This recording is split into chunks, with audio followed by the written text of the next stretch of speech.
Welcome back to the MotorFab YouTube channel. Some more on the Torana this week. Also a lot of tech about the chassis and suspension setup and why I've gone the way I did.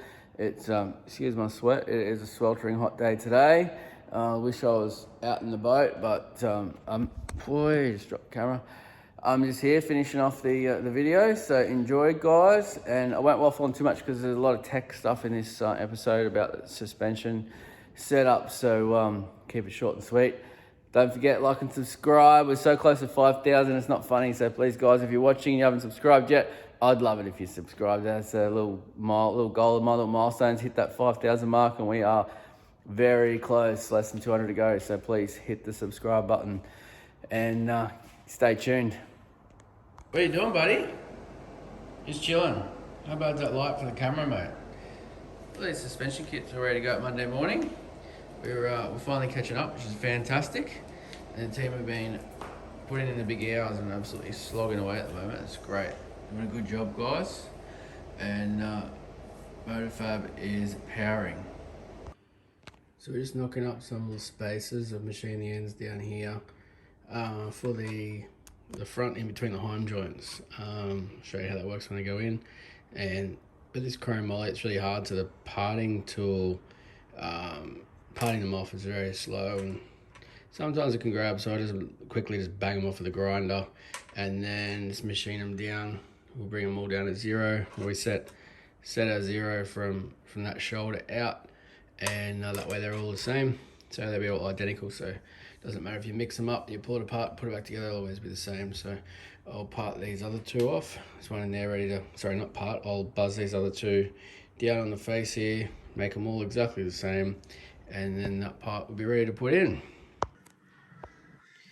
Rightio, it's a very slow start for today. You'll notice that this is a little different to last episode. When I put it in the car here, the test fit, the brackets were really close. I designed it that way, I measured it that way, but once I put it in, I thought it's not very practical because it's going to make it really hard to adjust the full length. We'll go more in detail about this soon. That's a full length that I'm developing. It's my design, but it's pretty cool things it does, but I'll go into detail about that later. So we need to be able to make adjustments here, and it was too close, so I brought it in further here, both sides, so that we can make adjustments. So unfortunately that meant cutting this whole thing apart and shortening everything down and then tacking it all back together, which I've done, so all good. The little spaces we were machining up before, that's these, and they go in the heim joint. A nice little fit there, nice and tight.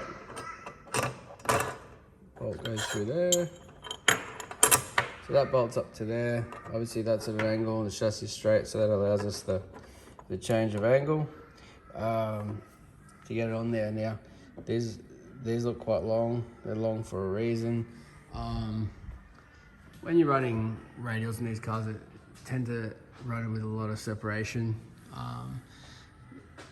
A lot of guys now are putting a loop in here because the big carbon fiber tail shafts are so big in diameter and they're separating so much they tend to hit that bar. This car is a lot shorter than most of those sort of radial cars that we're running to that sort of speed, so I won't have that problem as much. And the A-arm, it's got that cross piece that comes back here, but it's further back than that bar again, so I don't want to run it the same height as that bar because it's going to get closer and closer for the tail shaft.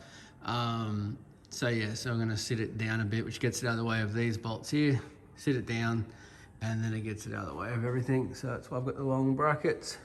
So we're going to get everything set up and start putting it in the car. Rightio, so we're all in. There's a bit to get through here. Excuse the long technical spiel, but here we go. So this is our track locator that we were making. It's all just tacked together, but it's in the car now. It stops the diff. Pushing left, pushing right. You can't move the diff in the car. So that stops the diff trying to move left or right in the car. That's all its purpose is. So it's a fancy bit of equipment. to do so. So I'll explain why I went this way. There's a couple of other ways you can do it. Traditionally, we used to run a track locator from here to the other corner, and then that locks up this section here in the bottom. So it's locked. It can't it can't do that because of the diagonal bar. So sorry, it's hard to explain and film and push hands around. The problem with that system is the chassis tries to twist, and then it will lock. It binds up because it can't allow much of that. Whereas this one has a swivel in here, so it can the whole lot can swivel. So if the diff needs to move up or down, or the body wants to come up, the anti-roll bar should stop that. You're not relying on bind in the rear end, because obviously if the binding in the rear end is stopping that sort of motion, then it's not letting the full length bars do its job. So this one, obviously the slide goes in and out as well. So when that goes up and down, it compensates for the arc. And if the rear end needs to twist, it can twist without any hindrance whatsoever. And because of this diagonal nature of the Y piece, A-frame, whatever you want to call it, it doesn't bind up at all. So that's one clear advantage to this system. The other one is roll center. It has no roll center advantage over these ones down here, other than that it reduces the bind. Secondly, they used to run like a panhard rod setup, so usually off the top, a locator up to the chassis up there. Problem with those is they have an arc in the travel, so as the suspension goes up or down, it's trying to push the diff on that arc, so it's moving left to right, and then that obviously deflects the tire and tries to unsettle the rear end. So for me, in my opinion in this car, the main reason why I've gone with the more complex track locating system is I plan on doing a lot of no prep stuff for this car, and with no prep you tend to take the long way down the track. You tend to be quite squirrely. Now, speaking from a geometry standpoint, in any car, whatever stops left to right movement of the rear axle, where its height crosses the center line of the car, is the roll center of the car. So that's the point in which, when the car goes around a corner, where it will pivot from as the body roll happens. So four-wheel drives, things like that are up higher, they get more body roll. Little sports cars, less body roll. Most circuit cars, whatever locates the track, will be very low in the car. Now with drag cars, they used to traditionally do them from the top. Now, because it didn't matter so much about your roll center in a drag car, and you see plenty of videos of drag cars getting all out of shape and then rolling over or kicking up, which is also a problem of having a very narrow track and big fat tires, so that when they do get out of shape, they have a habit of rolling over. But more so from this no prep situation, sometimes in radial, when the car's under power, if it starts to move around, there is some body roll. Not as much as, say, going around a corner, but that little bit of body roll does equate to, any body roll will lift weight off the inside tire. So the lower you can have the roll center, the less the body roll affects the car. So the less weight you're pulling off that inside tire when it is moving around. So for me, if I want to do a lot of no prep stuff, I'm going to go for the lowest roll center that I can get, so that in a I say messy run, but it's most runs with no prep, you're steering, your car's fishtailing down the track a lot of times. So that's a lot of times that starting of that unsettling exponentiates, and then the car gets really out of shape. So things like this should limit that and keep it a manageable level. So yeah, so that's my reason for going with this particular complex type of track locator. So this one doesn't have any of the inherent problems that the others have. Its only real disadvantage is there's more to it, so it's heavier, a little bit of unsprung weight, but definitely the benefits of it outweigh it, in my opinion. And just complexity, difficult to make. If you couldn't make it yourself, it's expensive to buy the kits. So yeah, so that explains why we did it that way, how it all works. The rear end in this car is something else. It's sort of definitely up there with what you would see in state-of-the-art chassis at the moment. This funky arrangement here, I'll go through that in a lot more detail. I keep saying that, but as we go, this is just basically so we can adjust instant center of the car, which is very important in a car like this. So there you go, there's our rear track locator in. Next step, I've got to order some shocks for the thing so we can get those in there, get rid of our funky bits angle. I'm redrawing these brackets. They were just a dummy bracket that I was using to set everything up and get some geometry correct. So new brackets, shocks, and an anti-roll bar. We're working on something pretty cool there. That's why the chassis is not finished up the top there. Has this design where this bottom rail flips and becomes the top rail, which is something I always liked in these cars. So I did it that way, and then there'll be a anti-roll bar goes across there. It's built into the chassis. So that I'm just waiting on parts to complete the rear end, and yeah, we're getting there.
Alright, welcome to the MotorFab boardroom. I think you guys might have seen this place in an earlier episode. It's upstairs in the facility. So I've been trying to explain a lot of complex suspension stuff with holding the camera and pointing, and it's a bit harder. So I need to go in a bit more detail with you guys to explain it. You guys say you love the tech and the detail, so it's still going to be very compact.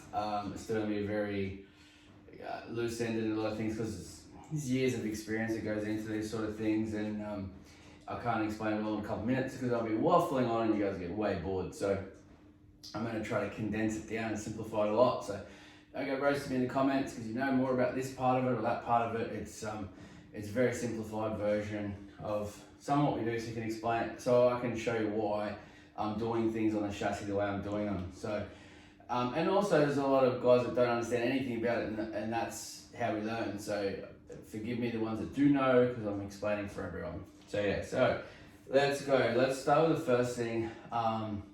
The complex arrangement, I keep saying I'll explain in more detail on Torana. The whole point of all those holes and all that movement is for instant center. Now I'm going to try to give you a quick, we'll do more of these videos, but I'll give you a quick description of how instant center works, what it does, and why we need to adjust it to such a great level. So we've got a little red Corvette here.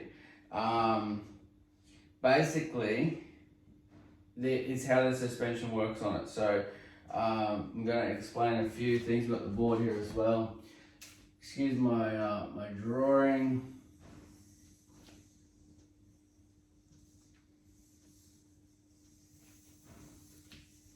Basic race car, right?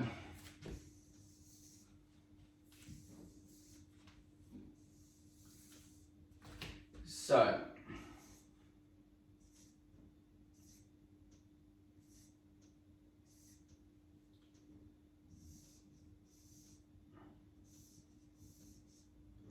these are our pickup points, our 4-link bars, center of our axle. Now, what's important here, we'll go back a little bit further. Everything that the car is doing is trying to drive, we're trying to accelerate the car that way, So we're accelerating the wheel that way. So every action has an equal and opposite reaction. So to drive the car that way, we've got to push the tyre that way.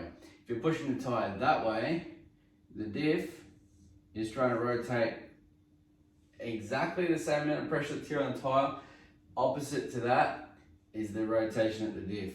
So these falling bars, this one's pushing forward, this one's pulling back. So if you're driving forward, we're rotating the tyre that way, we're pushing on the lower one, we're pulling on the upper. And so how that acts on the car does a lot of crazy things. So that we're projecting our distance out a bit further. Sorry, the line's a bit bent, but it'll be straight. And this here is our instant center. Now, because of the nature of pushing force, pulling force, they're basically doing a big circle. The pressure on that is extended out from here to here on a big arc. If the diff is going that way, so is that pressure. They're trying to do that. So that is the point of the car, that pressure, that force will try to do that same motion. Now, if we set that point up here, car wants to do a wheelie. If we set that point up back here, car wants to do an endo. Separate the rear end. Now, in this engine is an engine block, a crankshaft centerline, a camshaft centerline. When we pick this car up from here, it lifts the back. When we pick it up from here, it lifts the front. When we pick it up in the middle, we start to figure out it's a very fine line between wheelie or endo. That point, the exact, where it will lift exactly even, is we're picking a point up on the line of the center of gravity. So our center of gravity line is, we don't know because we can't pick the car up with a crane. Now what the center of gravity line is, if you were to put the car right up and where it would balance before it would flip, if you drew a line straight from the ground through the car from the back tyre, if we didn't have that and it was still on the back tyre, from the tangent of the back tyre through the center of the car, where that point of flip is, would be a center of gravity line. So we can't pick this car up. So we've got to guess the center of gravity at the start, and then lots of passes and lots of data, we fine tune where that line exists. But a rule of thumb that's been in motorsport for a very long time is if we pick the center between the cam center line and the crank center line, and we go from the back tyre through there. So only straight. I don't know how straight it looks in your picture. I don't know if you can see it yet. So we're here, if this point here is under that line, it's going to try to lift the car up. If we made a bar adjustment and went for position 2 here and projected our lines out and met our center of gravity, our instant center up there, the car then, theoretically, because it's high, is going to try to separate the rear. It's hard with the model. So if we were to be around here, we would be neutral. So having that adjustment on these falling bars and rear brackets and front brackets is very critical to how we get the car down the track. So we're covering high and low instant centers. We've also got long and short instant centers. Now generally, this day and age now, everyone knows the numbers in racing. You've got a distance out from your rear center line, and then you've got, which is this distance here, and then you've got a distance up from the ground.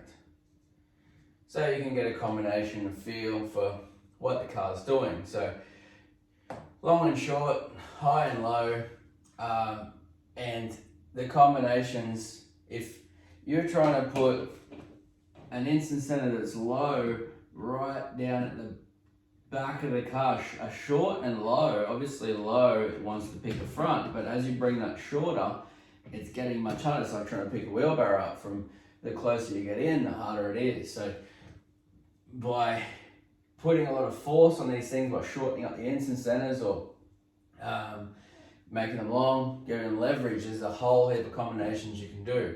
Now, what gets a little trickier with racing now is you've got, is my writing, slick, radial.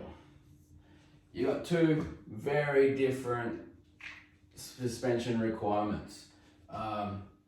In the old days of racing, predominantly slicks, we had these funny things sticking out the back of the car called chicken sticks or wheelie bars. They stop the car doing a wheelie. Radial racing, we're not allowed to have them. So if we go back to a traditional slick setup, you're trying to spin the tire a fair bit and then just let the big ballooning tire do its thing and gather its traction. So you want to lift all of the weight you can back onto the back tire, spin the shit out of that slick, rest it on the wheelie bar and let the thing ride down the track. That's a more traditional. Now with radial stuff, we're finding that you don't want, you're way up on the instant centers, because you want to separate, you want to slam that tire down into the ground, and then when you slam that down, this is the other thing, we'll cover that in a sec, you want to push the tire down and separate the rear and dead hook that tire. Now where it gets a little trickier is with the radial car, as you separate this suspension, you shift this bar angle and this bar angle. So you're changing your instant center. So as you separate the car, creating a high instant center, you lift the car up, you push the instant center to a new location. So the way radial guys are going fast now, they have a setting that they start on the line. As they hit that, they let the power go, the suspension separates, the instant center moves. So as it moves, and generally you want it to move so it is harder and harder and harder for the car to wheelie, it's moving as you're going down the track. So good quality shocks allow that separation to take place very gradually as the power comes in. And then the instant center moves and you can apply more and more and more power as that instant center is moving. There's a thing with Fox bodies, you see them all over racing in America, they're very popular. They've got a stock suspension that has a brilliant instant center arrangement, because as you separate those cars, it pushes the instant center drastically to where you want it to be. So they're a very good setup car, they work brilliantly. So this is the thing, this is why it's so important when I'm doing the chassis on the Torana, to get a lot of instant center adjustment so we can create that best arrangement. So basically you've got separation here and you've got squat here. So different, very, very different styles. You want a dead hook here, you want to spin here. So that's completely different settings for the car. I want to run slicks and radials on the Torana. I want to run no prep and I want to run radials. So I built a car with a lot of adjustment, a lot of movement in the 4-link bars, so I can set up for either or. Now that's a very big part, and this whole side of it is what I call mechanical advantage. It's applied force on the tire for forward motion of the car from a mechanical standpoint of the chassis and suspension. That's only one half of it. The other half is power management.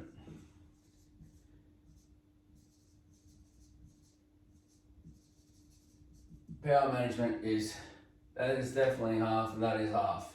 And then you split into two halves again here. Now, power management is also split into a couple of different things.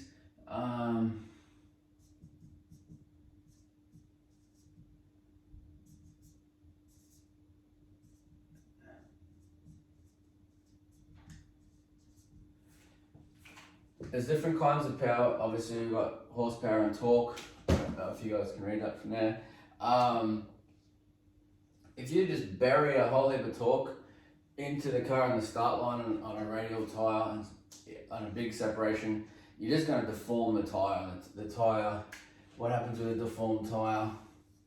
As you squash it too far, this portion of the tyre actually starts to rise up. So you start on contacting here and here, and you'll see massive crinkles. And when they start to crinkle all the way around the tyre, you're pushing on it too hard, and the tyre will deform and you'll spin.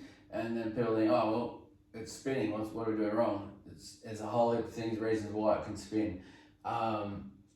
So you can then achieve the same acceleration by hitting that tyre with more horsepower and less torque. So the way you hit the tyre differently drastically changes things. So couple of scenarios. One, you can run more boost, less RPM, or you can run more RPM, less boost. Boost tends to make more torque, RPM tends to make more horsepower. Then you bring in this other side, which is acceleration. If you've got a turbo car sitting on the line, you unload the trans brake at say 4,500 at 10 pounds of boost, you're making a lot of torque, and that as you load, bang, it hits the trans brake and wants to pull the tyre. That torque will resist pulling the engine down. Now, depending on the engine turbo configuration, whether or not that engine wants to climb quickly from there is a different story. So it's great, the torque is working, it's right in its peak torque. It may not want to pull down, but like a diesel, torque it doesn't work, but doesn't necessarily want to accelerate from there. So you may find with that particular car, you might be better to leave at 5,000 and only 4 or 5 pounds of boost, and maybe even some timing out, because that RPM is up in the horsepower. It's probably making less torque than the previous setting, but that engine from there wants to climb, it wants to keep going, and you can bring timing back in an instant, depending on the turbo configuration. How you bring the boost in can be fast or slow. Big singles tend to come in slow. I know with bump in, because it's a big single, it's slow, so I try to leave with boost and not RPM, so that I'm not trying to bring the RPM, the boost into it, because the turbo is slow to accelerate. Whereas twin turbo cars tend to bring that boost up a lot quicker, depending on the size. So you can afford to go less with the RPM and more, bring the boost up. It'll come up a lot quicker. So acceleration is a big part of it. How you want to accelerate that engine once you've hit the tyre, once you've dead hooked it, once you want to pull out from there. And then that comes back to the characteristic you're leaving on the horsepower side or the torque side. And that's a matter of finding a combination that works. And the window between spinning and blowing the tyres off, especially on a radial, and actually hooking is very tight. And once you're trying to chase your sweet spot here, but every setting here requires something different here. So you're actually trying to chase a combination of everything together, and being able to find a starting point here, and then bringing the suspension into it, small increments, until, okay, it's taking that, no problems at all. Now we're up the power. Okay, it's spun. Rather than backing the power back down, with that Torana, the way I built the chassis with such fine increments, I can go up, spin, rather than try to pull power out because it's spun. I can start looking for a mechanical advantage. I can start looking for geometry that's going to give me more bite on the tyre, and then I get a better hook, I go faster. When it takes that, I put more power in, it spins, adjust the suspension again. So I'll always be bouncing between a combination of these two things. And I'm going to try to explain all that in depth to you as much as I can, and go quicker and quicker. Not only do I plan on running a 6 in the Torana, I actually plan on running a 6 on a relatively small tyre. So that'll be very interesting to see if all of this and what else is jargon up here correlates to getting me down that track. Thanks for watching our tech session. There are plenty more of these to come. Let me know in the comments if you like these sessions.